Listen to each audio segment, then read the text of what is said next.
കാഫ്കയുടെ അടുത്തേക്ക് വന്ന കീക്കറുവിന് ഒരു കൈജുവിൻ്റെ മണമടിച്ചു. താൻ ശരിക്കും ആരാണോ എന്ന് അവൾ അവനോട് ചോദിച്ചപ്പോൾ കാഫ്ക അണ്ണാക്കിൽ പിരിവെട്ടിയ പോലെ നിന്നുപോയി.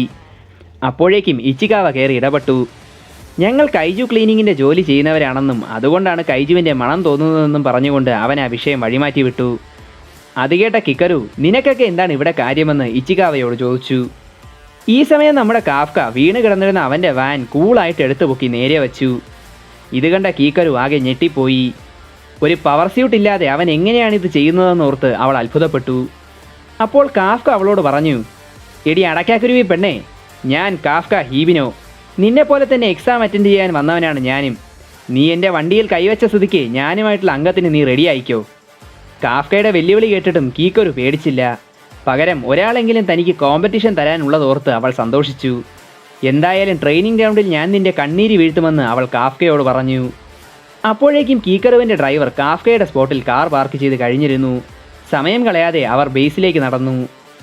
അവർ പോകുന്നത് നോക്കി കാഫ്ക നിന്നപ്പോൾ തൊട്ടുപുറകിൽ ഇച്ചിക്കാവ ദേഷ്യം കൊണ്ട് പുകയുകയായിരുന്നു. കൈജുവിൻ്റെ പവർ യൂസ് ചെയ്തതിന് അവൻ കാഫ്കയെ വഴക്ക് പറഞ്ഞു. പക്ഷേ ആരും കാണാതിരിക്കാൻ വേണ്ടി കാഫ്ക തൻ്റെ കൈ മാത്രം ട്രാൻസ്ഫോം ചെയ്തിട്ടാണ് ആ വാൻ പൊക്കിയത്. ഇനി ഞാൻ ഇങ്ങനെ ചെയ്യില്ല എന്ന് അവൻ ഇച്ചികാവയ്ക്ക് വാക്കുകൊടുത്തു. അങ്ങനെ അവർ രണ്ടുപേരും ബേസിലേക്ക് നടന്നു. ഒരിക്കലും തോറ്റു കൊടുക്കില്ല എന്ന് ഉറച്ച മനസ്സോടെ അവർ അതിനകത്തേക്ക് കയറി. ഈ സമയം ബേസിനുള്ളിലെ ഓഫീസിൽ ക്യാപ്റ്റൻ ആഷിറോ തിരക്ക് പിടിച്ച ജോലിയിലായിരുന്നു. അപ്പോൾ വൈസ് ക്യാപ്റ്റൻ ഹോഷിന അവൾക്ക് പുതിയ എക്സാമിനീസിൻ്റെ ആപ്ലിക്കേഷൻ ലിസ്റ്റ് കൊടുത്തു. അത് ചെക്ക് ചെയ്തപ്പോൾ അവൾ കൂട്ടത്തിൽ കാഫ്കയുടെയും ആപ്ലിക്കേഷൻ കണ്ടു. എന്തായാലും സമയം കളയാതെ ടെസ്റ്റ് സ്റ്റാർട്ട് ചെയ്യാൻ അവൾ ഓർഡർ നൽകി. ഇതേ സമയം ചേഞ്ചിങ് റൂമിൽ കാഫ്കയും ഇച്ചികാവയും ഇരുന്ന് കാര്യങ്ങൾ ഡിസ്കസ് ചെയ്യുകയായിരുന്നു. ഷെഡ്യൂൾ പ്രകാരം ഇനി 2 ടെസ്റ്റുകൾ കൂടിയാണുള്ളത്, ഫിസിക്കൽ ടെസ്റ്റും പിന്നെ ആപ്റ്റിറ്റ്യൂഡ് ടെസ്റ്റും. ഇതിൽ ആപ്റ്റിറ്റ്യൂഡ് ടെസ്റ്റ് എങ്ങനെയാകുമെന്നതിൽ വലിയ ഐഡിയ ഇല്ലാത്തതുകൊണ്ട് ഫിസിക്കൽ ടെസ്റ്റിൽ മാക്സിമം മാർക്ക് സ്കോർ ചെയ്യണം എന്നവർ തീരുമാനിച്ചു. എപ്പോഴും ട്രെയിൻ ചെയ്യുന്നത് കൊണ്ടും സ്ഥിരമായി മേൽനങ്ങി പണിയെടുക്കുന്നത് കൊണ്ടും നല്ലൊരു സ്കോർ തനിക്ക് കിട്ടുമെന്ന് കാഫ്ക കരുതി. അങ്ങനെ ഫിസിക്കൽ ടെസ്റ്റ് തുടങ്ങി. എല്ലാ പ്രതീക്ഷകളെയും കാറ്റിൽ പറത്തിക്കൊണ്ട് കാഫ്ക ട്രെയിനിങ് ഗ്രൗണ്ടിൽ കിടന്ന് ചക്രശ്വാസം വലിച്ചു. ചത്ത് കിടന്ന് ട്രൈ ചെയ്തിട്ടും കഴിഞ്ഞവട്ടം ചെയ്തതിൻ്റെ അത്ര പോലും നന്നായിട്ട് പെർഫോം ചെയ്യാൻ അവന് പറ്റിയില്ല. 30 വയസ്സ് കഴിഞ്ഞതോടെ താൻ ഫിസിക്കലി വീക്കായി എന്ന് അവൻ വേദനയോടെ മനസ്സിലാക്കി. പക്ഷേ ആ അവസ്ഥയിലും കൈജു ഫോം എടുക്കില്ല എന്ന് അവൻ തീരുമാനിച്ചിരുന്നു. അങ്ങനെ ഫിസിക്കൽ ടെസ്റ്റിൻ്റെ റിസൾട്ട് വന്നു. 255 പേർ പങ്കെടുത്തതിൽ 219ാമത്തെ റാങ്കാണ് അവന് കിട്ടിയത്. അവനാകെ നിരാശനായിട്ടിരുന്നപ്പോൾ ഇച്ചികാവ അങ്ങോട്ട് വന്നു. അപ്പോൾ കാഫ്ക തൻ്റെ ദയനീയ അവസ്ഥയെപ്പറ്റി അവനോട് പറഞ്ഞു. എല്ലാം കേട്ട ഇച്ചികാവ അവനെ ആശ്വസിപ്പിച്ചു. സത്യത്തിൽ കാഫ്ക ഇത്തവണ ഇത്ര പിന്നിലാവാൻ കാരണം അവന് പ്രായം കൂടിയതുകൊണ്ടല്ല. ഇപ്രാവശ്യം മുൻപത്തേക്കാൾ എക്സ്ട്രീംലി ടാലൻറ്റഡ് ആയിട്ടുള്ള കുറേ പിള്ളേർ ഈ ടെസ്റ്റിൽ പങ്കെടുക്കുന്നുണ്ട്. അവരിൽ ചിലരെപ്പറ്റി ഇച്ചികാവ കാഫ്കയോട് പറഞ്ഞു. ടോക്കിയോ ന്യൂട്രലൈസേഷൻ യൂണിവേഴ്സിറ്റി ടോപ്പറായ Haruichi Izumo, Hachioji neutralisation technical കോളേജിലെ ടോപ്പറായിട്ടുള്ള Iharu Furuhashi, ground self defence ഫോഴ്സിലെ മിന്നും താരമായ ആഓയി കഗുരാഗി, ഇവരൊക്കെയാണ് ഈ ഫിസിക്കൽ ടെസ്റ്റിലെ ടോപ്പ് റാങ്ക് നേടിയവർ. ഇവരെപ്പോലെ ഹൈലി ട്രെയിൻഡായ കാൻഡിഡേറ്റ്സാണ് ബാക്കിയുള്ളവരിൽ ഭൂരിഭാഗവും. പക്ഷേ ഈ കൊമ്പന്മാർ എല്ലാവരും മത്സരിക്കുന്നത് ഒരേ ഒരാളോടാണ്, കീക്കരു ഷിനോമിയ. ഡയറക്ടർ മിസ്റ്റർ ഷിനോമിയയുടെ മകളാണെങ്കിലും കാലിഫോർണിയ ന്യൂട്രലൈസേഷൻ യൂണിവേഴ്സിറ്റിയിൽ നിന്നും 16ാം വയസ്സിൽ തന്നെ റെക്കോർഡ് ബിരുദം നേടിയവളാണ് കീക്കറു. ചരിത്രത്തിലെ ഗ്രേറ്റസ്റ്റ് ടാലൻ്റ് എന്നാണ് അവൾ അറിയപ്പെടുന്നത് പോലും. അതിൻ്റെ അഹങ്കാരവും അവൾക്കുണ്ട്. അപ്പോഴേക്കും അവൾ കാഫ്കയുടെ അടുത്തെത്തി. അവൻ്റെ റാങ്ക് കണ്ട അവൾ അവനെ കളിയാക്കി ചിരിച്ചു. അവൾ ടെസ്റ്റിൽ 5ാം റാങ്ക് നേടിയിരുന്നു. ഈ ചെറിയ ശരീരവും വച്ച് അവൾ ഫിസിക്കൽ ടെസ്റ്റിൽ 5ാം റാങ്ക് എത്തിയെന്നറിഞ്ഞ കാഫ്കയുടെ കിളി പാറി. നീ ഇത്രയും വലിയ പുള്ളിയാണെന്ന് ഞാൻ അറിഞ്ഞില്ല പെങ്ങളെ എന്ന് പറഞ്ഞ് അവൻ അവളുടെ തോളിൽ കൈവച്ചു. ഉടനെ അവളുടെ സെക്യൂരിറ്റി വന്ന് അവനെ തൂക്കിയെടുത്ത് നിലത്തിട്ട് ചവിട്ടി കൂട്ടി. അങ്ങനെ ചവിട്ടുകൊണ്ട് അവൻ ഇഞ്ച പരുവമായിട്ട് കിടന്നപ്പോൾ കീക്കറും അങ്ങോട്ട് വന്നു. തല്ലുകൊള്ളുന്നതൊരു കോമ്പറ്റീഷൻ ആയിരുന്നെങ്കിൽ നിനക്ക് 1ാം സ്ഥാനം കിട്ടിയേനെ എന്ന് പറഞ്ഞ് അവനെ കളിയാക്കിയിട്ട് അവൾ അവിടെ നിന്ന് തിരിച്ചു നടന്നു. ഇതൊക്കെ കേട്ട് ദേഷ്യമെന്ന കാഫ്ക അടുത്ത ടെസ്റ്റിൽ അവളെ തോൽപ്പിക്കുമെന്ന് അവളോട് വിളിച്ചു പറഞ്ഞു. പക്ഷേ ആ ടെസ്റ്റ് എന്താണെന്നോ എങ്ങനെ പാസ്സാകുമെന്നോ പോലും അവൻ അറിഞ്ഞുകൂടായിരുന്നു. അപ്പോഴേക്കും ഇച്ചികാവ അങ്ങോട്ട് വന്ന് അവന് പ്രതീക്ഷ കൊടുത്തു. അവന് കിട്ടിയ ഇൻഫർമേഷൻ പ്രകാരം കഴിഞ്ഞ 2 വർഷമായി ഫൈനൽ ടെസ്റ്റ് എന്നത് കൈജുവിൻ്റെ ഡെഡ് ബോഡി ഡിസ്പോസ് ചെയ്യുക അഥവാ കൈജുവിൻ്റെ ശവത്തെ സംസ്കരിക്കുക എന്നതാണ്. കൈജുവിനെ പറ്റിയുള്ള അറിവും ടീമായിട്ട് വർക്ക് ചെയ്യാനുള്ള കഴിവുമൊക്കെയാണ് ഈ ടെസ്റ്റിൻ്റെ മാനദണ്ഡം. ഇത്രയും വർഷം കാഫ്ക ചെയ്തിരുന്നത് ഇതേ ജോലിയായിരുന്നത് കൊണ്ട് തന്നെ ഫൈനൽ ടെസ്റ്റിൽ നന്നായി സ്കോർ ചെയ്യാൻ പറ്റുമെന്ന് അവൻ ഉറപ്പായി. ഈ ടെസ്റ്റിൽ ഒരു പൊളി പൊളിക്കാൻ തന്നെ അവർ രണ്ടുപേരും തീരുമാനിച്ചു. അധികം വൈകാതെ അവർ ട്രെയിനിങ് ഗ്രൗണ്ട് നമ്പർ 2 ഗേറ്റിന് മുന്നിലെത്തി. ആ കൂറ്റൻ ഗേറ്റ് കണ്ട് കാഫ്ക അമ്പരന്നു. അപ്പോൾ വൈസ് ക്യാപ്റ്റൻ ഹോഷിനെ അങ്ങോട്ടേക്ക് വന്നു. എല്ലാവരെയും സ്വാഗതം ചെയ്തിട്ട് അയാൾ ആ ഗേറ്റ് തുറക്കാനുള്ള കോഡ് ടൈപ്പ് ചെയ്തു. അതോടെ ആ ഗേറ്റ് ഓപ്പൺ ആവാൻ തുടങ്ങി. അകത്തുള്ള കൈജുവിൻ്റെ ഡെഡ് ബോഡിയൊക്കെ ഒറ്റയ്ക്ക് ക്ലിയർ ചെയ്ത് സ്റ്റാർ ആകണമെന്ന് ഓർത്ത് കാഫ്ക എക്സൈറ്റഡ് ആയി. പക്ഷേ ഗേറ്റ് തുറന്നതും അതിനുള്ളിൽ അവൻ കണ്ടത് കുറേ ജീവനുള്ള കൈജൂസ് നിൽക്കുന്നതാണ്. ഈ കൈജുവിനെയൊക്കെ കൊല്ലുക എന്നതാണ് ഹോഷിന് അവർക്ക് കൊടുത്ത ടാസ്ക്. അത് കേട്ട ഇച്ചികാവയും കാഫ്കയും ഒക്കെ ഞെട്ടിപ്പോയി. നീ എന്നെ കള്ളം പറഞ്ഞ് കൊലയ്ക്ക് കൊടുക്കാൻ നോക്കിയതാണോ എന്ന് കാഫ്ക അവനോട് ചോദിച്ചു. പക്ഷേ ഇക്കൊല്ലം ടെസ്റ്റിൻ്റെ രീതി മാറിയ കാര്യം പാവം ഇച്ചികാവ അറിഞ്ഞിരുന്നില്ല. അപ്പോഴേക്കും ഉള്ളിലുള്ള കൈജുകൾക്കിടയിലുള്ള ഹോജു അഥവാ ഏറ്റവും വലിയ കൈജു അവരുടെ നേർ കോടി വന്നു. അത് കണ്ട കാഫ്ക പേടിച്ച് നിലത്ത് വീണു.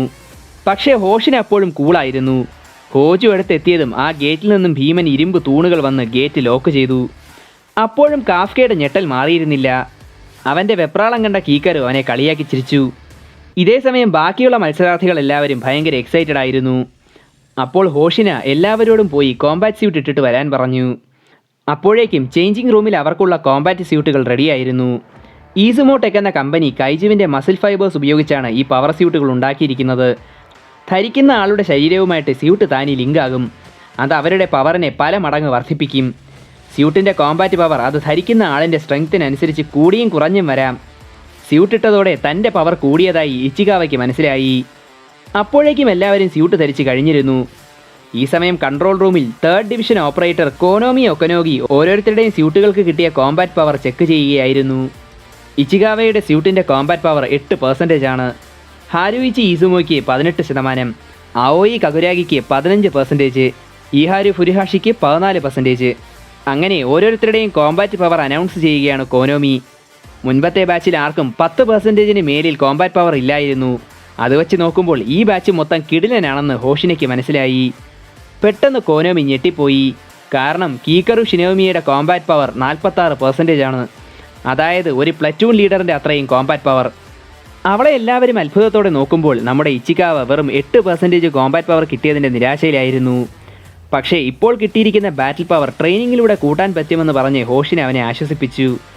ഇനി കോമ്പാറ്റ് പവർ 0 ആണെങ്കിലും ആ കാരണം കൊണ്ട് ആരെയും പുറത്താക്കില്ല എന്ന് അയാൾ അവർക്ക് വാക്കുകൊടുത്തു. പക്ഷേ അപ്പോൾ കാഫ്ക എല്ലാവരെയും ഞെട്ടിച്ചു കളഞ്ഞു. അവന് കിട്ടിയ കോമ്പാറ്റ് പവർ 0% ആണ്.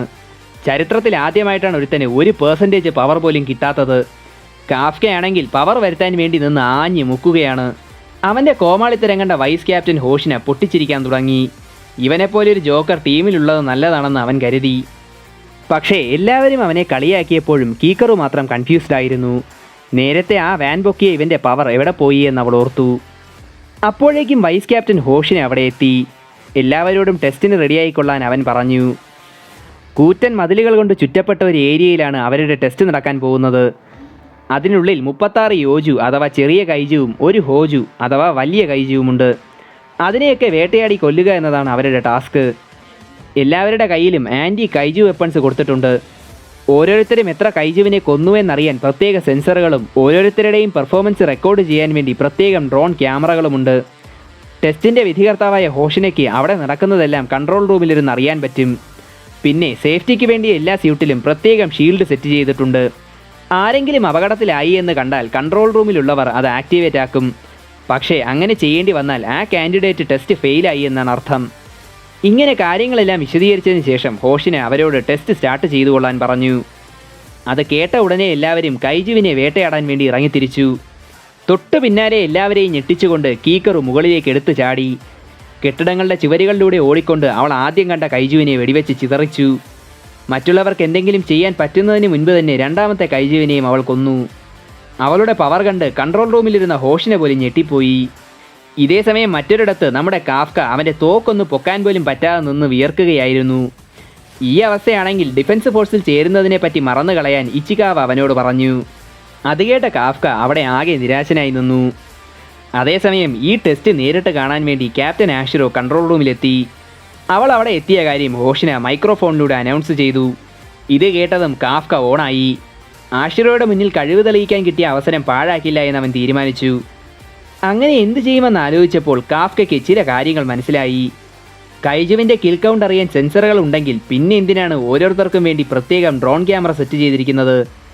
അപ്പോൾ കൈജുവിനെ കൊല്ലുന്നത് മാത്രമല്ല കാര്യം, നമ്മുടെ അറിവ്, team work mentality, situation handle ചെയ്യാനുള്ള കഴിവ് ഇവയൊക്കെ വിലയിരുത്തപ്പെടുന്നുണ്ട്. അതുകൊണ്ട് കൈജുവിനെ കൊല്ലാൻ നമ്മുടെ ടീമിനെ അസിസ്റ്റ് ചെയ്താലും ടെസ്റ്റ് പാസ്സാകാമെന്ന് അവൻ മനസ്സിലാക്കി. അതോടെ കാഫ്ക തൻ്റെ വലിയ തോക്ക് ഉപേക്ഷിച്ചിട്ട് ചെറിയൊരു പിസ്റ്റളും പിടിച്ചുകൊണ്ട് കൈജുവിൻ്റെ അടുത്തേക്ക് ഓടി. അങ്ങനെ ഓടി ഓടി അവനൊരു യോജുവിൻ്റെ അടുത്തെത്തി. നമ്മുടെ ഹാരുവീച്ചിയും കകുരാഗിയും അതിനെ കൊല്ലാൻ വേണ്ടി കഷ്ടപ്പെട്ട് ട്രൈ ചെയ്യുകയാണ്. പക്ഷേ ആ യോജുവിന് വെടിയൊന്നും ഏൽക്കുന്നേയില്ല. അപ്പോൾ കാഫ്ക പെട്ടെന്ന് ആ യോജുവിൻ്റെ കാല് ശ്രദ്ധിച്ചു. അതേ യോജുവിൻ്റെ ഡെഡ് ബോഡി മുൻപ് അവൻ്റെ കമ്പനി ക്ലിയർ ചെയ്തിട്ടുണ്ട്. അന്ന് അവന് കിട്ടിയ അറിവ് പ്രകാരം ആ യോജുവിന് കണ്ണ് കാണില്ല. അൾട്രാ സെൻസിറ്റീവ് ആയിട്ടുള്ള കേൾവിശക്തി ഉപയോഗിച്ചാണ് അത് വേട്ടയാടുന്നത്. അതിൻ്റെ പുറംതൊലിക്ക് ഭയങ്കര കട്ടിയാണെങ്കിലും വയറിൻ്റെ ഭാഗത്ത് തൊലിക്ക് കട്ടി കുറവാണ്. ഇതെല്ലാം ഓർത്ത കാഫ്ക തൻ്റെ പോക്കറ്റിൽ നിന്നും ഒരു സ്റ്റൺ ഗ്രനേഡ് എടുത്ത് അതിൻ്റെ ചെവി നോക്കി എറിഞ്ഞു. അത് പൊട്ടിത്തെറിച്ചതോടെ ചെവി അടിച്ചുപോയ യോജു ഒന്ന് പതറി. ഇത് കണ്ട് അന്തം വിട്ട് നിന്ന ഹാരുവിച്ചിയോട് യോജുവിൻ്റെ വയറ് നോക്കി വെടിവെക്കാൻ കാഫ്ക പറഞ്ഞു. അത് കേട്ട് അവന്മാർ അതിൻ്റെ വയറ് നോക്കി ഷൂട്ട് ചെയ്തതും ആ യോജു വയർ പൊട്ടിത്തെറിച്ച് ചത്തു. അത് കണ്ട ഹാരുവിച്ചി കാഫ്കയോട് ചെയ്തു തന്ന സഹായത്തിന് നന്ദി പറഞ്ഞു. കൺട്രോൾ റൂമിലിരുന്ന് ഇതൊക്കെ കണ്ടുകൊണ്ടിരുന്ന ഹോഷിനെ പോലും ഇംപ്രസ്ഡായി. അപ്പോഴേക്കും കാഫ്കയും ഇച്ചികാവയും സമയം കളയാതെ അടുത്ത യോജുവിനെ തേടി ഓടാൻ തുടങ്ങി. കാര്യങ്ങൾ ഈ രീതിക്ക് മുന്നോട്ട് പോയാൽ തനിക്ക് ടെസ്റ്റ് പാസ്സാകാമെന്ന് അവൻ ഉറപ്പായി. പെട്ടെന്ന് എവിടെയോ നിന്നൊരു കൈജു പാഞ്ഞു വന്ന് അവനെ ഇടിച്ചു. കാഫ്ക നേരെ തെറിച്ചുപോയി ഒരു മതിലിടിച്ചു വീണു. ആ അറ്റാക്കിൽ അവൻ്റെ ശരീരമാകെ തകർന്നു പോയിരുന്നു. നിലത്തു നിന്ന് എഴുന്നേൽക്കാൻ നോക്കിയെങ്കിലും അവൻ അതിന് പറ്റിയില്ല. അപ്പോഴേക്കും കൈജു അവനെ തിന്നാൻ വേണ്ടി അവൻ്റെ അടുത്തേക്ക് നടന്നു.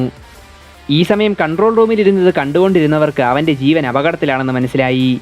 അപ്പോൾ ഹോഷിന് അവർക്ക് കാഫ്കയുടെ സ്യൂട്ടിലെ ഷീൽഡ് ആക്ടിവേറ്റ് ആക്കാൻ ഓർഡർ കൊടുത്തു. അപ്പോഴേക്കും യോജു അവനെ തിന്നാൻ വേണ്ടി വാ തുറന്നു. പെട്ടെന്ന് അതിൻ്റെ ശരീരം വെടികൊണ്ട് ചിതറി.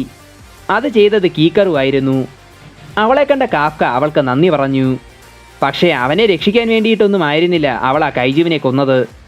തന്നെക്കൊണ്ട് ഈ പണി പറ്റില്ലെങ്കിൽ കളഞ്ഞിട്ട് പോ അമ്മാവ എന്ന് പറഞ്ഞ് കാഫ്കയെ കളിയാക്കിയിട്ട് അവൾ ഹോജുവിനെ കൊല്ലാൻ വേണ്ടി പുറപ്പെട്ടു. ഇതൊക്കെ കേട്ട കാഫ്കയ്ക്ക് ദേഷ്യം വന്നു.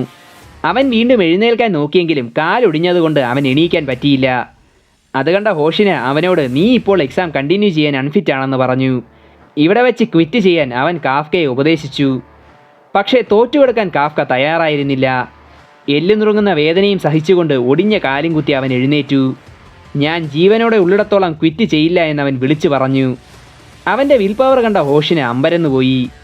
പെട്ടെന്ന് അത് സംഭവിച്ചു. അവൻ്റെ സ്യൂട്ടിൻ്റെ കോമ്പാറ്റ് പവർ റീഡിംഗ് 0-ൽ നിന്നും 0.01% ആയിട്ട് ഉയർന്നു.